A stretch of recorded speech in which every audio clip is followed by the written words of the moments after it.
Hey everybody, it's Cecilia from Pardon Farm. I just wanted to share with you one of my big struggles during winter. I love to look at seed catalogs and I love to order seeds. I don't know if anyone else has that affliction, but I thought I was all done planning my garden for 2021 for the spring. And then I got more of my seed orders and I'm so not done. And the worst part is that my current garden plan is full, so I'm not sure actually how I'm gonna fit all of these in, but we're gonna make it work somehow.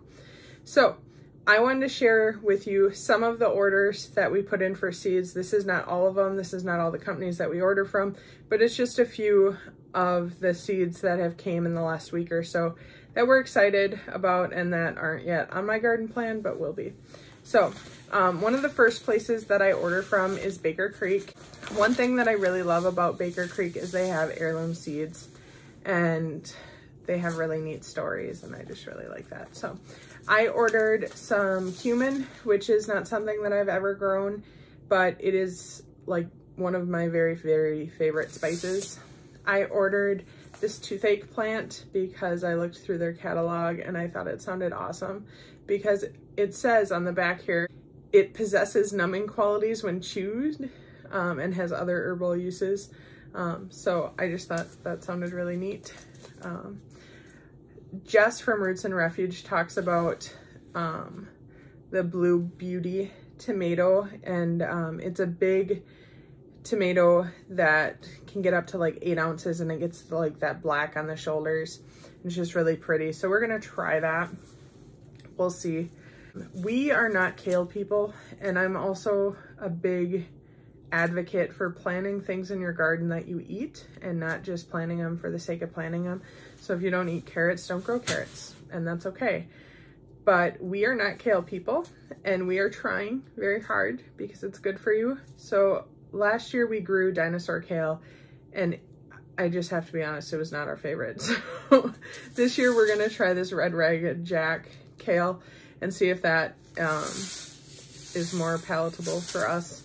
If you have any awesome kale recipes, feel free to drop them in the comments or send me a link or something because we struggle with kale. We want to like kale. It's pretty. I like growing it. It grows really good here. We just don't like eating it. So, and another thing about Baker Creek is they send you a free seed. So this is our free seed that came, which is really neat because I've never seen a white tomato.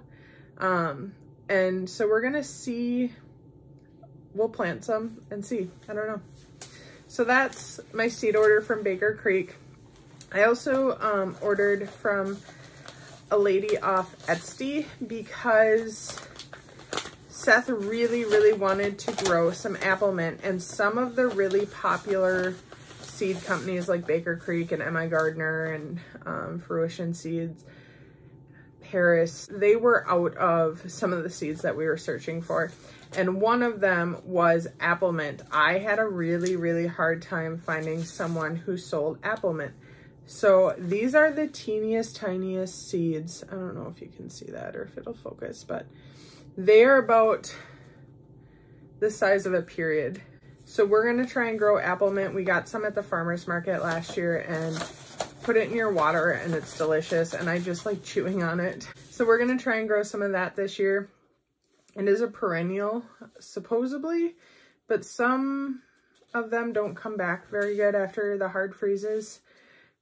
It's a -17 out right now, so we'll see if it's a perennial here or not. Then we also ordered some carrot seeds. So I have a few different varieties here. I have Danvers half-long carrots. I have red cord carrots, and then atomic red carrots. So we, if you remember, struggled really hard with carrots last year. We did end up getting, I would say probably about 5 pounds of carrots. But out of the amount of seeds that we sowed last year, that's actually really, really pathetic. So we're gonna try some new things this year and I'll be sharing some videos about that.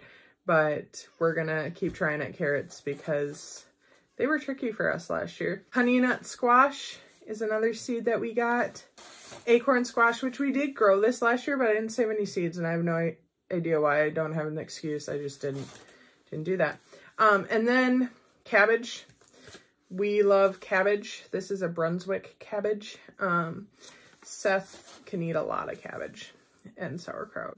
And then red noodle beans. And they are just really interesting to me. I've never grown them, but we're going to try to grow those. So another seed company that we ordered from was Harris. We actually ordered the majority of our potato sets from them. So we got 50 pounds of potato sets, and then we also ordered sweet potato. They're not sets. What are they called? Sweet potato. Let's look at the thing. I don't know. It just says sweet potato. Slips. There we go. My brain. Sorry, guys. Sweet potato slips from them. So I have not ordered sweet potatoes or potatoes from them before. Actually, I've never ordered from this company before. We ordered some asparagus from them as well, but that got refunded because they ran out. So that's kind of a bummer. I'm hoping to find some at a local nursery around here because we'd like to plant some more asparagus in that bed. Just some different varieties. But we also ordered from them some celery. So this is not an heirloom seed. This is one of the few seeds that we're going to grow that is not an heirloom.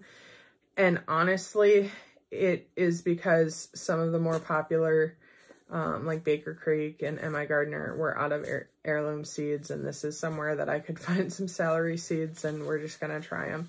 I've never grown celery before, so that should be an adventure as well. Fruition Seeds is another place that we ordered from. And what we ordered from them, and I've never ordered from them before, was Tulsa or holy basil.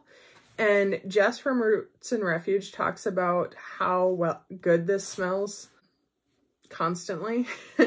And I grew some last year that I got a start from a gal, but it really just tasted and smelled like regular basil. So I don't know if it got like cross-pollinated. I don't know if that happens with basil, but so I thought we'd try and grow some from seed this year. One thing that is kind of cool about Fruition Seeds is that there is a ton of information that comes with your seeds. So that's really cool. So we'll see. I'm excited about the new gardening season, and I'm really excited to fix my garden plan. I actually have a whole nother pile of seeds that are not in the garden plan either. I don't know what we're gonna do, to be totally honest, but it'll be okay. We'll just make it work. We might need to start fencing in some more room or expanding. I don't know, but we're really excited for the new gardening season and just try some of this new stuff. And it might not all get grown year after year, but I really think that learning to grow different products that you can't just get at the grocery store is one of the beautiful things about gardening, because you can experiment and you can try new things. And maybe it's something that you really, really love that you would never have gotten to try if you didn't grow it in your garden. And I really think that growing your own food, there's an awesome satisfaction in that. So as always, I appreciate you guys watching, and have a good day. Keep growing.